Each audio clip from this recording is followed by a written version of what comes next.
Hey guys, what's going on? So in today's video I am very excited because today I'm going to be talking about this bag that I just made and am getting ready to send off to my friend Marcus, otherwise known as Boots Whiskey Cigars on Instagram. I was very humbled when Marcus reached out to me and offered to buy one of my bags. Him and I were talking, and at the time I was discussing with him that I put in for a batch order of this leather right here. This is called British Tan Double Shot. It's from Seidel Tannery, and it's their version essentially of Chrome XL. I was talking to their rep, and their rep managed to secure for me 5 entire sides of it, and I'm very happy that he did, because I actually plan to make a bag for myself out of this and then offer it as a temporary core offering. Not to make a sales pitch, but I could basically probably make 5, 6, 7, 8 of these with the hides that I have. I actually have 4.5 entire sides left of it approximately. So anyways, thank you Marcus for entrusting me with your money. I hope that you enjoy this bag, my friend. Let me get into what double shot is first, because up until I ordered it, I was vaguely familiar with it. I know that Truman Boots runs double shot as basically a core offering of theirs as well. What's interesting is right off the get-go, to me it looks more like brown Chrome XL than a tan. I think the term for this British tan is kind of interesting. Seidel actually was kind enough, they sent me some swatch samples. When their rep told me that they had the British tan ready to ship off, I said, oh wow, that sounds awesome, because they sent me some samples of their Chiha. This is their green Chiha, which I'm actually wearing my Trumans in green Chiha right now. They have purple Chiha, true yellow Chiha, standard yellow Chiha. This is ink Chiha, which Truman has run, and then stone Chiha. That's a good one. And then I think these are their double shots. So yes, so here we've got dark natural double shot. Here we've got towny double shot. Here we have shipyard sunset. British tan double shot. So this is this. Beautiful. I'd call it a dark brown. Okay, so here we have their oxblood double shot, which Truman has run, their dark natural double shot, and light natural double shot. So yeah, lots of colors in double shot, and I really like it. It is similar to Chrome XL, and actually I would say it's not as oily as Chrome XL. It doesn't mold as much as Chrome XL does either. It still has, I'd say, a little bit more firm of a temper compared to Chrome XL, but it does look like Chrome XL. It's got the same pull-up properties. It is oiled. My suspicion, and this is, I don't know what I'm out of my depths here. I'm by far from being a leather expert, but Chrome XL almost, it molds, and I suspect that maybe it's because they heat it longer or more, or subject it to higher temperatures, because it really just sort of collapses and molds to what you want it to do. It's very, very malleable. Whereas this stuff, a little bit firmer temper, a little bit more stand up to it than Chrome XL does. Like as you can see, it stands up. Whereas if I had a brown Chrome XL bag, it wouldn't necessarily stand up. It might droop a little bit more, be a little bit more of a drapier characteristic. Yes, this has a lot more stand up, a little less mold to it. Again, that doesn't make one better than the other. It just makes it different. Let's talk about the design. So I went with all solid brass rivets. I went with double strap enclosure here, as I've been doing. I again did the lip at the top for support at the enclosure. I did my upgraded flap. This is the external cargo flap. A lot of work goes into this flap. Don't underestimate this flap. This flap is its own bag, essentially. It is supported, I believe, by 8 or 9 number 9 rivets, really thick, hardy rivets, but you can actually get your finger behind it. So it's not completely 100% attached to the bag. It's riveted in behind there. And then on the sides, I stitch a 2-inch wide strip. This compartment is all one piece. One thing that I recently started doing is I started to install this keeper here on it. Kind of keeps this strap from flopping around.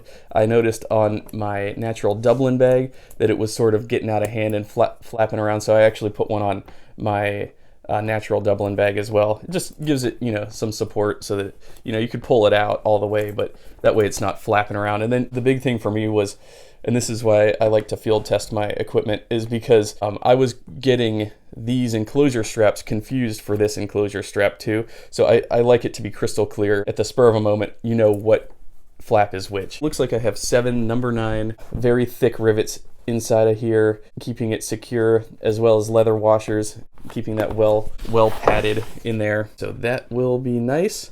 On the back, again, I will explain my tension distribution strap system.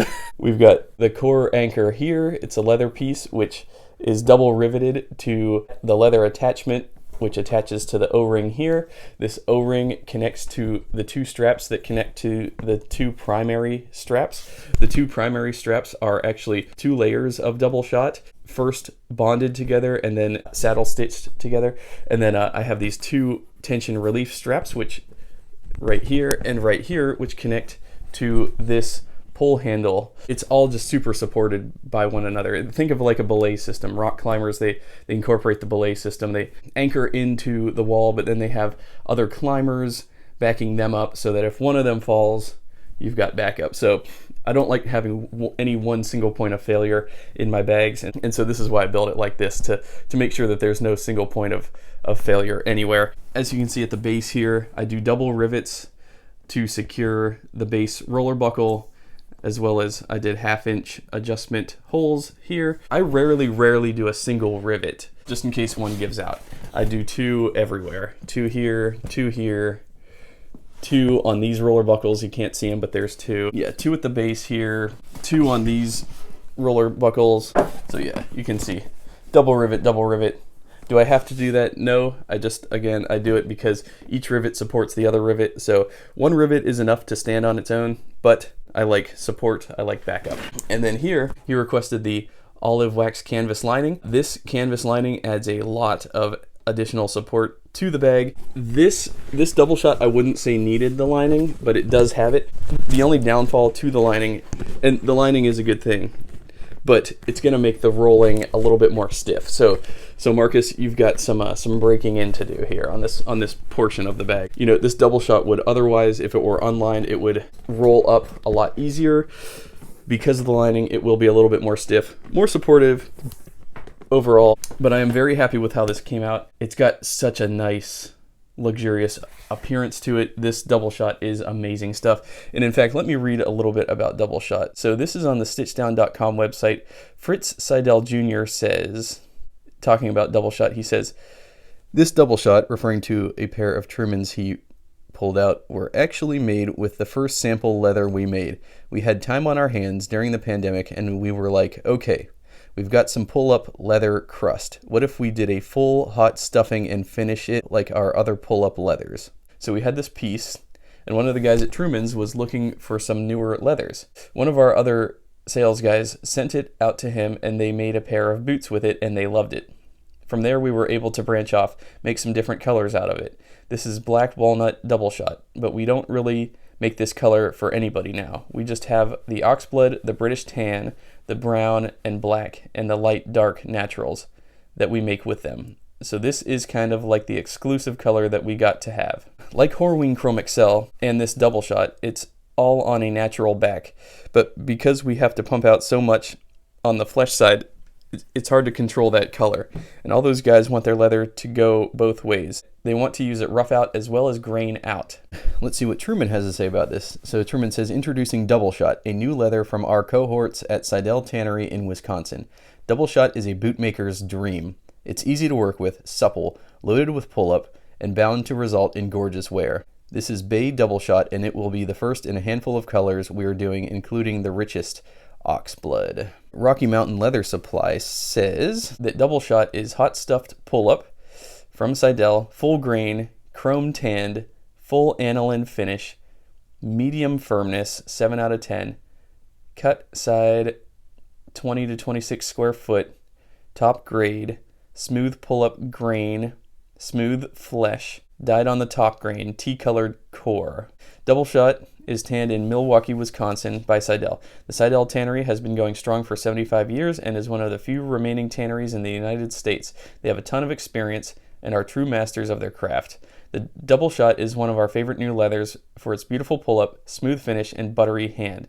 This article is full grain and has a nice supple feel with healthy amount of firmness. The grain has a natural beauty and depth to color and contrasting 7 colors. One of the best attributes is the pull-up. This comes from a unique multiple hot wax process that infuses the wax into the leather. The end result is beautiful and rich leather that shows its pull-up as you open the fibers when folding the leather. Near the belly, you can get some really cool contrast in the fat wrinkles. The center of the hide is the really clean area. These hides are Seidel's top grade and will give you nice large areas to make bigger projects like totes, bags, and duffels. We know you will love this article and are looking forward to seeing it in your upcoming projects. The color on the British tan is very much surface level. If you scratch it, if you wear through it, it'll start to expose the T-core on the inside. So that's really cool, a really cool feature. Like they're saying that their emerald and their emerald green are the ones that are completely struck through, but aside from that, most all the other ones, similar to Chrome Excel, are surface level color only. Very interesting leather. I love it. I look forward to making more with it. Another thing that's pretty cool is each of these sides had a brand. Now, the brand on Marcus's is actually, it was an H, a big H, and it's right behind this cargo compartment. So I hid it.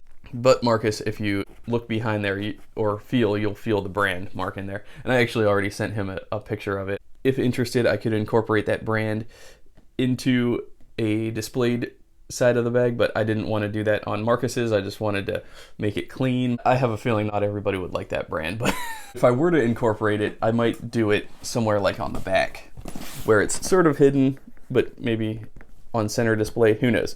I just took it upon myself to sort of hide his because I wanted to make the cleanest, most consistent looking bag possible. So anyways, thanks a lot for watching, guys. What do you think about this bag? Please leave me your thoughts in the comments below. I'm on Instagram. I'll be posting lots of pictures of this. I'm actually gonna get this off to Marcus here soon. I'm gonna ship it off today. So anyways, thanks a lot for watching, guys. I will see y'all in my next video.